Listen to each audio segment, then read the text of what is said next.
Hey everyone, I'm your fellow movie buff, and I know it's been a while since we've been in this setup, but I am back, and today we're going to be talking about the newest Marvel television show on Disney Plus, Loki.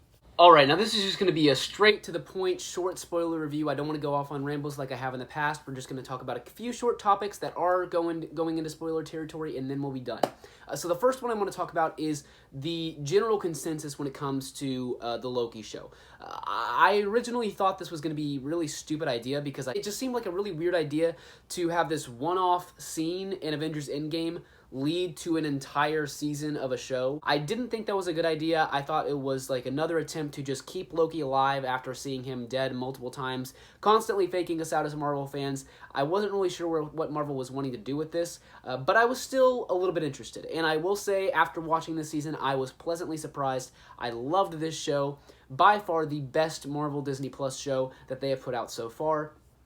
And I just loved how they went in depth into this completely new universe, it feels like, within the MCU, and that being the TVA. The TVA is a fascinating concept. It makes a lot of sense. It makes a lot of sense that there is this one timeline, and I really love the coherentness and the little universe that they have within the TVA and all the things that work there and all the people that work there. I loved Owen Wilson as Mobius. He is a great addition to the MCU. He's a very quirky, funny guy, as Owen Wilson is in real life.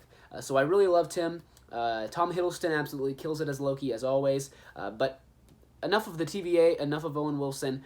Let's talk about the finale, because that's what you really came here for. That's what this big spoilers are about. Now, in the finale, we were introduced to a very important person that you are going to be seeing more of in the MCU. And that is the guy who was in charge of the whole operation this whole time, the King of Time, if you will. That guy is Kang the Conqueror. Now, I'm a stupid person, and I didn't realize this was Kang the Conqueror. You might be a stupid person as well.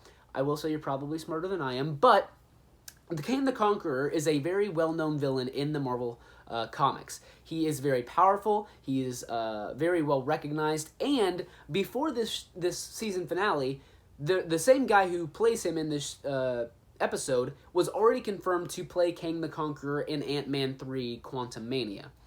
So this is a very important thing because we are going to be seeing more of him. It's already confirmed. Ant-Man 3 is going to come out either next year or the year after that. So we will be seeing more of Kang. But it's very important because he's going to play a vital role in the future of the MCU. As we saw at the end of this show, Loki came back to a universe where Kang has already declared himself ruler. Instead of the 3 statues of the Timekeepers, it's the statue of Kang. In this episode, Kang did specifically say that there are a lot more variants of himself that are a lot meaner, a lot badder, and you don't want to mess with them. So that is most likely the variants that we're going to be seeing in both Loki Season 2 and in Ant-Man 3 Quantumania.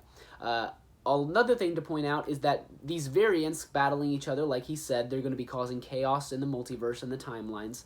This is going to set up directly to Doctor Strange 2 Multiverse of Madness.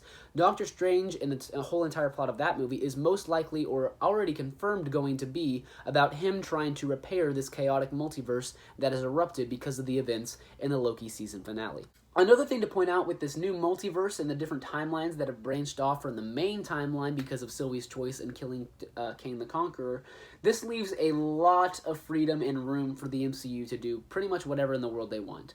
We have had a lot of rumors in the past about Spider-Man 3 being a multiverse-centered movie because we've heard rumors that Andrew Garfield and Tobey Maguire will be returning as Spider-Man because they both played Spider-Man in the past for this movie, in introducing a multiverse of characters with that.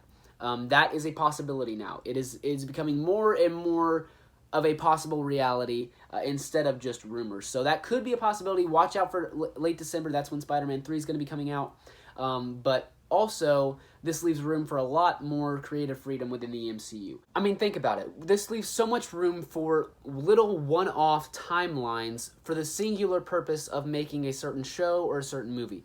We could have one show completely dedicated to the Avengers, but zombie Avengers. That's happened. It's happened in the comments. In the comics, it could happen in a one-off Disney Plus show. But then it wouldn't have any other impact on the main timeline in the MCU because it's not within that timeline. It would still be amazing, and I would love to see a zombie Avengers, but it would be nice to not have it impact on anything else in the MCU, because it would be just really weird to have that within the same setting.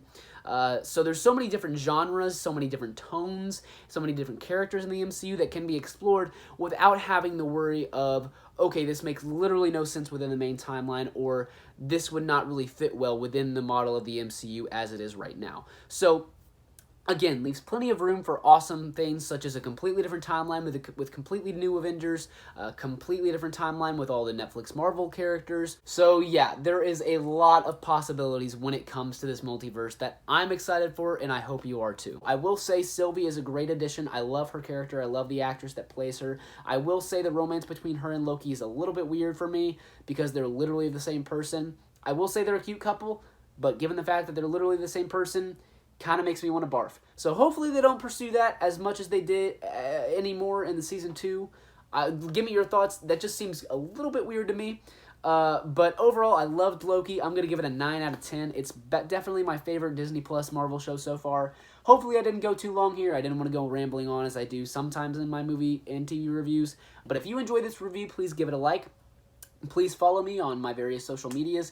Comment down below if you've seen Loki and you enjoyed it. Let me know your thoughts. Message me. But that's all I've got for today, guys. I hope to see you in the next one. Again, I'm your fellow movie buff, and I'll see you next time.